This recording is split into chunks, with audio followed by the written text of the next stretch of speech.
The newspaper's lead editorial writer doubled down on that same set of ideas. They said, someone who believes, this is a quote, in the free trade and free movements of capital, they declared, will quite naturally believe in the free movement of labor. That means they're going to ship your jobs overseas, and they're going to let anybody who wants to come into the United States of America with no vetting and no care. Being replaced by foreign workers, in other words, it was not an accident, my friends. It was the desired outcome of a generation of American elites. And every single person in this room knows the consequences and what they looked like over a generation right here in Middletown, Ohio. Now, growing up here, I remember when somebody would come to school and tell me that their dad had just found out that he had lost his job, that the factory that employed their parents was going overseas to China or to Mexico. In other cases, American workers didn't just have their jobs destroyed, they got told they were being replaced by a foreign worker, and then they had to train that worker before they got replaced.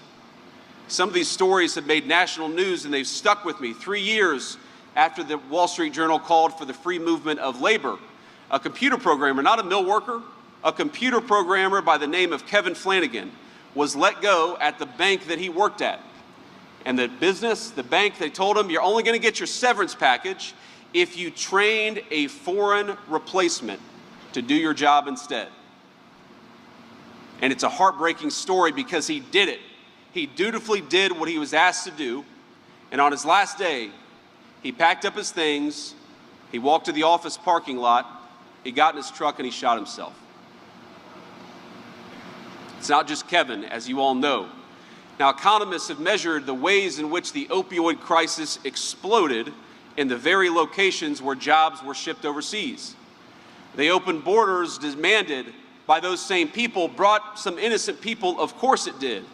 But we also know that it brought a lot of cartels, it brought the fentanyl trade, and it left us with millions of orphan children being raised by aggrieved grandparents.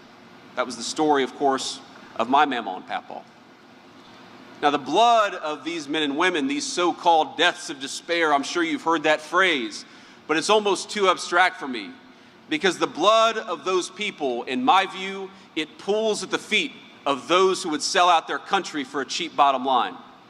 Our politicians, and frankly the cronies in the private sector, people who didn't want to build in America like Cleveland Cliffs, but people who were happy to build overseas, they got rich, and communities like this one got poor.